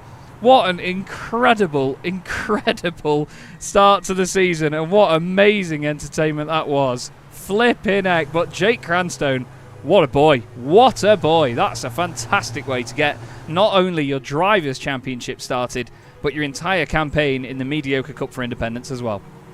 Maximum points taken by Jake Cranstone. Pole position, winning both the first and second race of the evening as well. That is a real statement that he is here, and he is going to be trying to take that crown of the British Boring Car Championship by Abruzzi. Yes, indeed. Jake Cranstone, 2 wins out of 2 tonight, then wins the second race by 64 thousandths of a second over Kyle Ridley, who did a great job there to hold on and somehow survive till the end of the race. Stephen King finishes in 3rd position. Henry Morse finishes in 4th. Stephen Burns in 5th. John Bailiff is 6th ahead of Sam Van Olst. Then Dave Waldock in 8th place. Andy Fox in 9th. And Dan Downing scoring the final championship point in that race. And of course getting a podium in the Independents Cup as well. Derek Robb finishes 11th. Patrick Dopart in 12th. John Roberts 13th. Jack Johns 14th. Michael Ellett and Michael Blake 15th and 16th. Then Simon Price in 17th ahead of Luke Austin in 18th. Tom Minot 19th. Tom Rutten finishing the top 20. That's a real shame for Tim because it could have gone so much better for him. Stuart Clark 21st, and then the drivers that did not finish, Maciej Sakovic, John Tusting and Ed May did not take the start. So Jake Cranstone gets it in reverse, and the Jetta does its thing where the wheels don't look like they're spinning when it's in reverse, but this is something it's very good at, is doing reverse donuts, the Jetta. I mean, it's nauseating completely. Especially when you do this camera. No smoke as well from the wheels. No, obviously. Well, Volkswagen have always been good at hiding how much smoke they emit, so they've certainly mastered that technique here as well. I'm going to get demonetised. Then again, I'm going to get demonetised anyway. But still, I'm sure you'll all agree, that was colossal entertainment from the British Boring Car Championship by Abruzzi Racewear. And, well, that was certainly very, very entertaining. We've already got a driver that wants to come in and have a chat, actually, after his first round of the season. He'll maybe be a bit devastated after how that race turned out. But Tim Rutten joins us in the commentary box. Tim, a real shame how that race ended, but you were right in the thick of it all the way through that one. Talk us through it. Yeah, that was an amazing race. I was really enjoying myself, having a really long battle with Patrick. Went on for laps, and near the final lap, some other joints, I didn't even notice how much people were behind me at that point.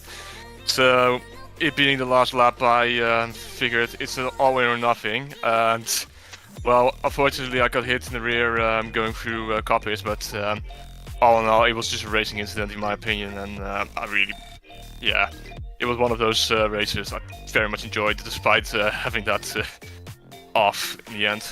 Well, that's what it's all about, isn't it? You know, it's a fantastic vibe in this championship already. So many great people. I mean, the slow-mo shot we've got on screen right now looks absolutely balmy, but still, it's one of those things. We all do this for fun, and it's great to see that even though with an unfortunate result, which obviously meant that you were in a championship point-scoring position, but then it dropped away, you still enjoyed yourself. What do you make of the rest of the field so far from what you've acquainted yourself with? The level's quite intense, isn't it? Yeah, the level was quite intense in the first place, and I was also surprised with how clean everything was. I mean, it being BTCC, I was expecting some more door banging, but it was a surprise how clean everything was, and it made for some really nice racing. Absolutely. And what was your take on the incident limit as well here? Because we keep it a bit tough and a bit harsh, because sometimes it is easy to lose sight of how clean the racing is and let these cars just sort of make a little bit of contact here and there, isn't it? Yeah, that's for sure. I mean, at one hand, I will admit that the incident limit is just about perfect. It's really forced people to keep it clean, otherwise you will end up with a drive-through penalty. But at the same time, I did also notice that these cars are quite sensitive in terms of racking up 4Xs. Yes. I've had like 2 4Xs in race 1 where I'm not too sure whether or not that was even deserving of a 4X at that point. Mm-hmm. And I do believe somebody got a drive-through for one of those. Well, I suppose it's going to be something interesting to see how drivers manage over the course of the season under pressure. After this, though, we go to the second race meeting of the championship, heading to Silverstone on the old international layout, which is obviously a lot wider and a lot flatter than Donington Park. Do you think it's still going to be good for racing there? I suppose so, for sure. I mean, like, most of the British tracks really suit these BTCC cars, well, in this case, these Volkswagens. Because, well, some of them are wide, some of them are a little bit more tight, but at the same time, yeah, I'd argue that every track will make for some great racing with these cars. It's not an open wheeler where you need the space to be able to do anything in the first place and a long straight to slipstream path with your body. Well, it certainly was entertaining, Tim. Thank you very much for jumping in as well. And, well, hopefully it goes well for you in the next round. Is there anyone you'd like to give a shout out to? Usually Patrick Dopai for making that race extremely entertaining. Well, lovely to speak to you, Tim. Thank you very much for your time, and we'll see you again at Silverstone. Yeah, see you there, mate. Cheers. Well, there we go, Ed. Tim still very happy despite losing those points. I was wondering whether he'd be really, really fed up after that one, but still, he enjoyed himself by the sound of it. Yeah, I mean, it was great to see that even though drivers don't necessarily have the best of races, they can still enjoy themselves out on circuit. Speaking of drivers that have had some very exciting and very good races, we've got Kyle Ridley who joins us in the Coles box. And Kyle, that was one heck of a second race. You were battling away for the lead pretty much from the word go. Just talk us through those last few laps trying to fend off King and Cranston.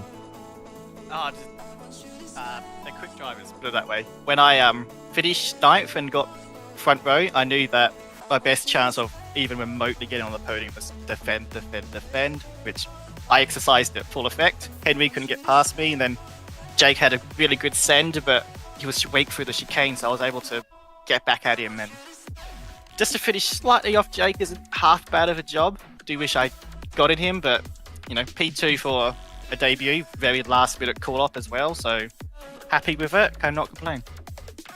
Yeah, definitely. Like you say, you were late call. Did you have much experience with the Jetta beforehand, or is it just about getting back into things? I've got a little bit of experience in the Jetta. I've only done about 600 sim laps with it. Yeah, so you know, so, only a few. I live for the diesel. So does half of the most of the top 10. We all come from another league that ran the Jetta, and we're all sim lab warriors. So once the car got retired, and when we saw this come up, we all pounced for it just to get back into the car. Yeah, definitely. So it's like being back to see an old friend, and obviously around this circuit. Just what were some of the difficulties that you had to deal with? Obviously, the car's characteristics aren't maybe the most favourable for a track like Donington Park.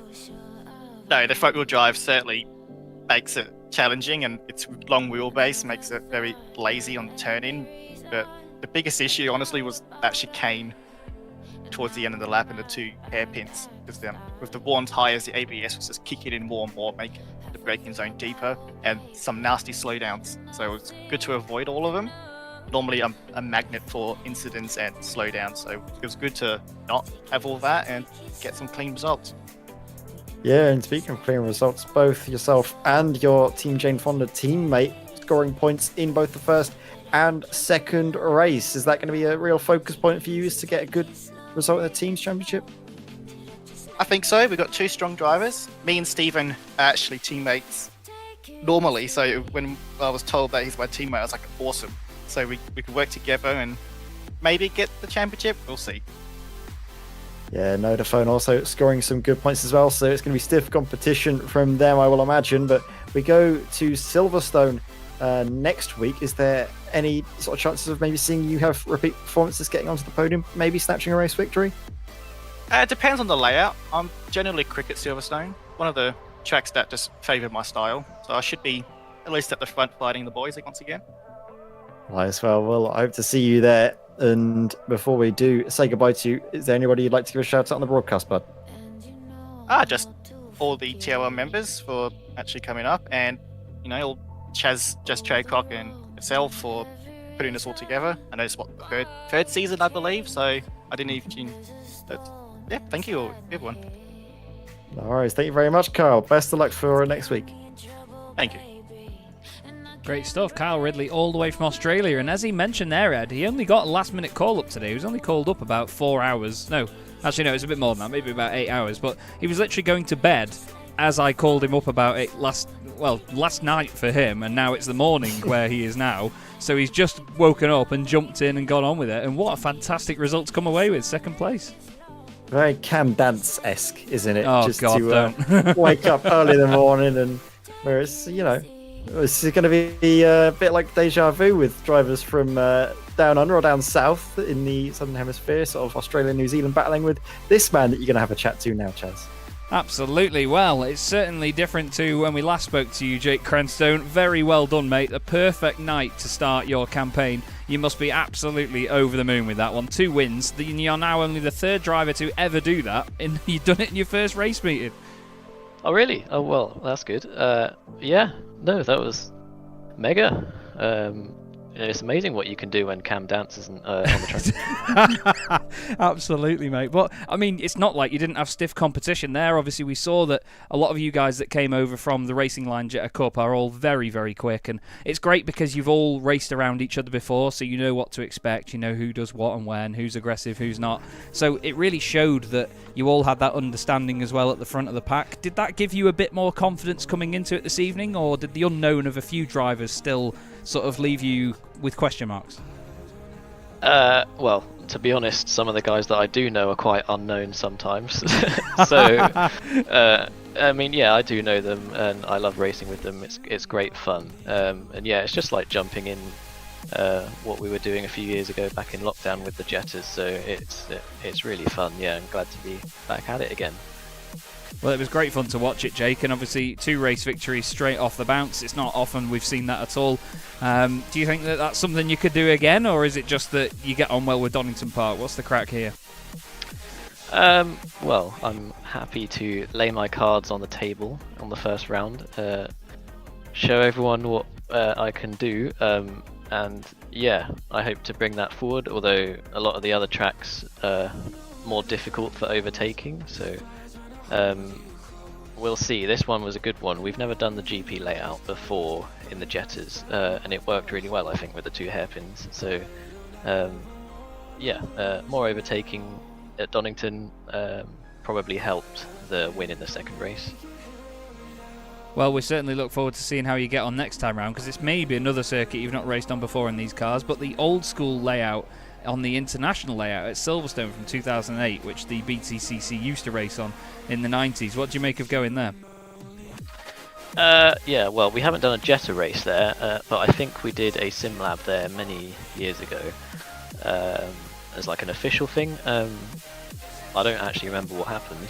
I might have been even racing a Solstice, but you know, I know the track, I know the car. It should be alright. We'll see what happens. We absolutely will, mate. Well, thank you very much for jumping in. Is there anyone you'd like to give a shout out to before you go? Yeah, shout out to my girlfriend Ellen, her parents Ali and Dave. My mum's watching along. My grandparents will probably be watching when I send them the link tomorrow morning. And yeah, thanks to you guys for putting this on. And yeah, thanks to the drivers for keeping it clean and having some good races. Great to speak to you as always, Jake. Thank you very much, mate, and we look forward to seeing you at Silverstone. Have a good one. Thanks, Chaz. Bye. Cheers. Well, there you go, Ed. The ever calm, cool, collected Jake Cranstone taking 2 race wins on the bounce in one evening. That's not a bad way to start your campaign, that. And even taking both wins, of course, in the Independence Championship as well. That's even more important. So maybe a clean sweep of the trophies on the cards here. It could be. He's looked very, very dangerous in terms of his potential domination, hasn't he, really, of this championship already out the gates. There's no bigger statement than putting it on pole and winning both the first and second races. But of course, all of these drivers will be hungry to try and stake their claim on the title for Season 3 of the British Touring Car Championship by Abruzzi Racewear. What a first round of the championship, first 2 rounds of the championship, to be fair. I can't wait for the next one in a week's time in Silverstone. Me neither. It's been an absolute joy as always, and another big shout out to our championship sponsors, Abruzzi Racewear, of course the title sponsor of the British Boring Car Championship. Thanks also to Sim Racing Magazine and of course Sim Stickers, who have given their support to this championship and the revival of the British Boring Car Championship by Abruzzi Racewear. But Jake Cranstone takes 2 wins. Nodaphone and Team Jane Fonda throw themselves forward at the Teams Championship, and Donington Park certainly gives us a great spectacle for the first 2 rounds of the season. We'll see you in a week's time, everybody, for rounds 3 and 4 at Silverstone. But until then, from me, Chaz Draycott, and the wonderful Ed May, take care and have a good evening.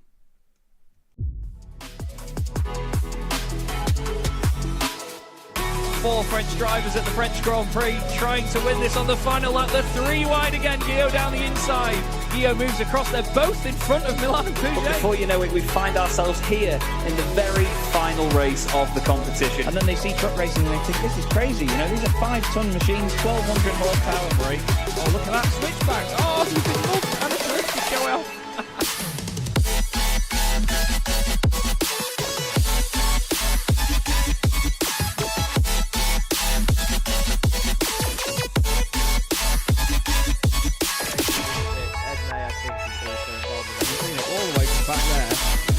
Ben Gregory now, I love it. 18.5 minutes gone. Senna Lanson tries to go for the race lead.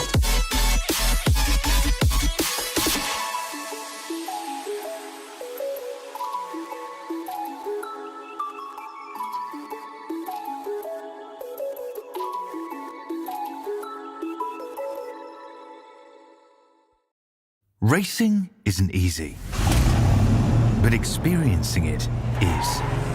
iRacing puts you in the driver's seat with the industry's leading sim racing game. Drive on laser scan replicas of the greatest racing circuits from around the world.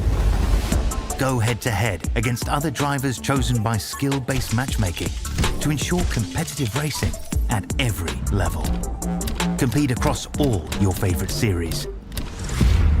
In officially licensed cars engineered to deliver the most accurate driving experience possible.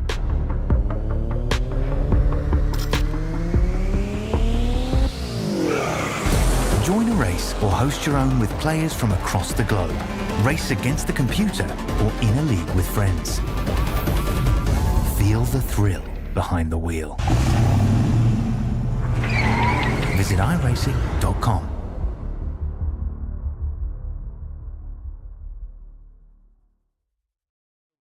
Finish. I think Dennis Melchett has done enough to win the last round of the championship and to win the title all in one fell swoop. It's the British Boring Car Championship. Things are never chilled here. Honestly, the cars may be a bit dull, but wow, the racing certainly isn't. Fastest lap of the race now, Ben Lambert. Look at Andy Fox coming through the middle. He makes a little bit of contact. Dave Waldock is around and he's off on the grass. Rayfield tries to go right round the outside of Druids. You do not do that and get away with it very often. Takes the win in round 12. There's contact again. Fraser Smith and Dennis Melchett are off the circuit.